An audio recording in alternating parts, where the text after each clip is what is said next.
সারিস্কা ঘুমিয়ে পড়লে জেগে ওঠে ভানগড়। সারিস্কা ঘুমিয়ে পড়লে জেগে ওঠে ভানগড়। সন্ধেবেলা যখন সারিস্কা অভয়ারণ্য ঘুমিয়ে পড়ে, তখন চরম প্রতিশোধের ইচ্ছা বুকে করে রক্তবর্ণ লোলুপ দৃষ্টি নিয়ে জেগে ওঠে অরণ্যের অন্য প্রান্তে অবস্থিত ভানগড় দুর্গ। রাজস্থানের আলোয়ার জেলায় অবস্থিত সারিস্কা টাইগার রিজার্ভে পৌঁছাতে দিল্লি থেকে প্রায় 6 ঘন্টা সময় লাগে। দেশ বিদেশ থেকে অরণ্যপ্রেমীরা আসে এই সারিস্কার জঙ্গলে।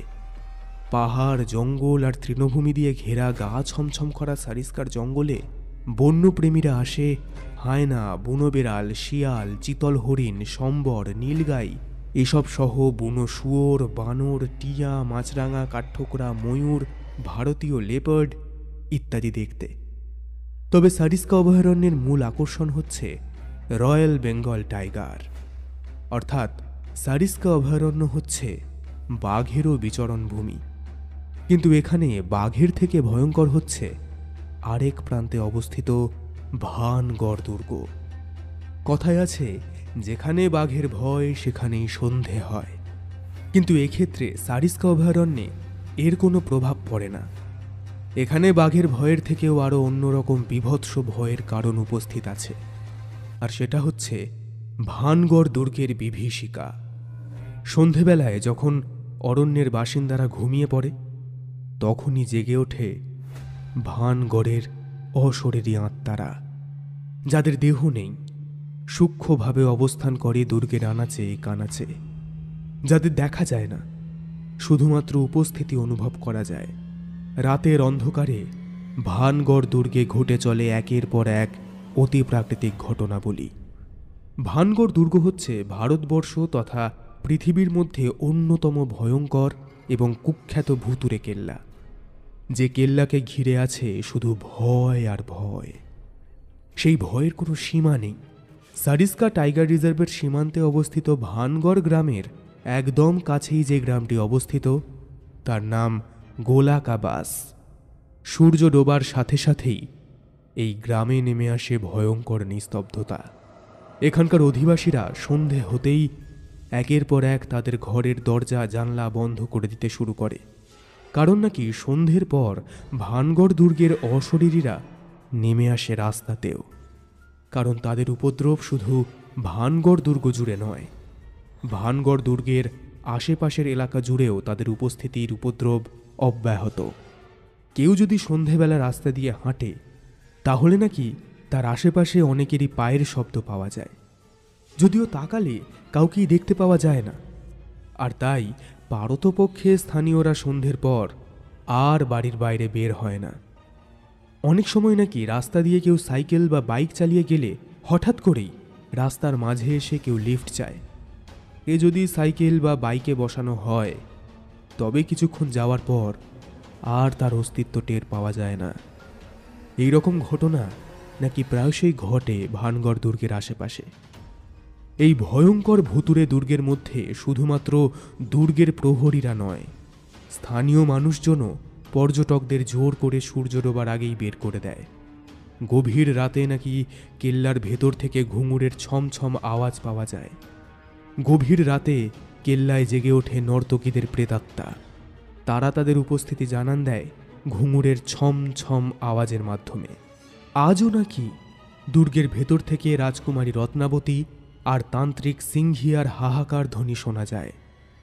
একটা সময় এই ভানগড় দুর্গের মধ্যে বহু লোক দমবন্ধ হয়ে মারা গিয়েছিল।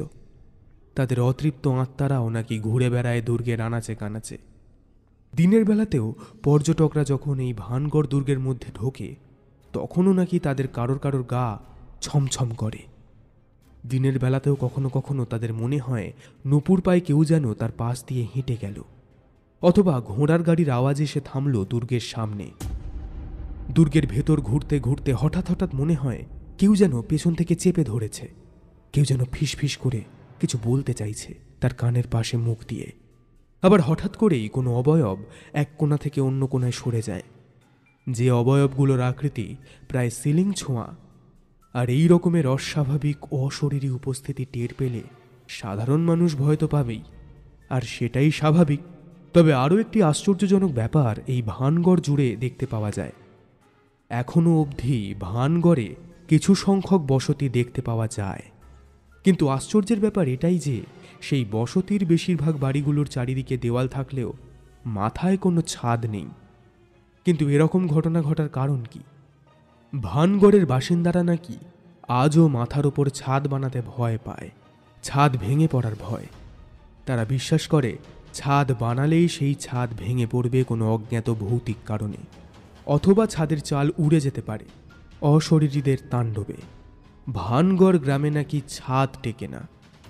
প্রতিদিন অনেক পর্যটক আসে ভানগড় দুর্গ নিজের চোখে দেখার জন্য, অথবা হয়তো তাদের মনে অশরীরীর উপস্থিতি টের পাওয়ার কৌতূহল থাকে প্রবল, আর সেই টানেই তারা আসে ভানগড় দুর্গে। অনেক পর্যটক নাকি কেল্লার মূল অংশ যেখানে ছায়া থাকে সেই সব স্থানে বেশিক্ষণ থাকতে পারে না। সেখানে নাকি অদ্ভুত রকমের অনুভূতি হয়। আগে নাকি রাতের অন্ধকারেও অতি সাহসী পর্যটকরা লুকিয়ে রাত্রিবাস করার জন্য ভানগড় দুর্গে প্রবেশ করেছে, কিন্তু তার ফল ভালো হয়নি। আজও ভানগড় দুর্গের আনাচে কানাচে কান পাতলে শোনা যায় ফিসফিসানির আওয়াজ। কয়েকশো বছর আগে ধ্বংস হয়ে যাওয়া কেল্লার ভেতরে আজও অতৃপ্ত আত্মারা গুমড়ে মরে। আজও শোনা যায় অগুন্তি নারী পুরুষের হাসি কান্নার আওয়াজ। রাত হলেই যেন হঠাৎ করেই জমজমাট হয়ে ওঠে ভানগড় দুর্গ, যেটা হঠাৎ করেই আবার মিলিয়ে যায়। তবে এর সত্যতা যাচাই করা সত্যিই কঠিন, সবটাই অধরা। তবে ভানগড়ের আশেপাশের মানুষ মনে মনে বিশ্বাস করে ভানগড় দুর্গের ভেতরে সত্যিই অশরীরীদের আনাগোনা আছে।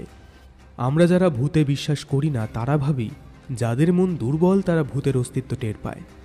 তবে এ কথা সত্যি, ভানগড় দুর্গ পৃথিবীতে ভয়ঙ্কর ভুতুরে দুর্গ হিসেবেই পরিচিত। আর ভুতুরে দুর্গ হিসেবে পরিচিতি বলেই হয়তো রাজস্থানে যে সমস্ত পর্যটক বেড়াতে আসেন তাদের বেশিরভাগেরই ভানগড় দুর্গে যাওয়ার প্রবণতা ও কৌতূহল থাকে প্রচণ্ড।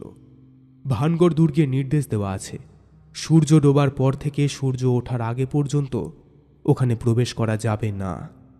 বিকেল 4টের মধ্যেই বেরিয়ে যেতে হবে সমস্ত পর্যটকদের। হয়তো সাধারণ পর্যটক যাতে বিপদে না পড়ে তার জন্যই এই নিয়ম চালু হয়েছে। ভানগড় দুর্গের ভৌতিক কর্মকাণ্ড শুনে কেউ কেউ হেসে উড়িয়ে দেয়, আবার কেউ কেউ বলে এটা লোকমুখে প্রচলিত একটি মিথ। আবার কেউ কেউ বিশ্বাস করে সত্যি অস্বাভাবিক কিছু আছে এই দুর্গের মধ্যে। আবার কেউ কেউ ভাবে এটা অপপ্রচার, মিথ্যে বলেও মনে হয় কারোর কারোর। কিন্তু রাজস্থানে তো বহু দুর্গই আছে, সব দুর্গ ছেড়ে কেনই বা ভানগড় দুর্গকে বেছে নেওয়া হলো ভুতুরে দুর্গ হিসেবে? তার আসল কারণ সত্যি সত্যি আজও অধরা। তবে ভানগড় দুর্গ ভৌতিক কিভাবে হলো তার পেছনে রয়েছে দুটি ভয়ঙ্কর গল্প। সেই গল্প শুনলে আপনাদেরও মনে হতে পারে সত্যিই ভানগড় দুর্গের ভেতরে অশরীরীরা আজও ঘুরে বেড়াচ্ছে। সত্যিই তাদের অতৃপ্ত আত্মা আজও দুর্গের চার দেওয়ালে গুমড়ে গুমড়ে মরছে। আজও তাদের দীর্ঘশ্বাস ধাক্কা খাচ্ছে দুর্গের প্রতিটি দেওয়ালে। কি সেই গল্প আপনাদের শোনাবো পরের পর্বে।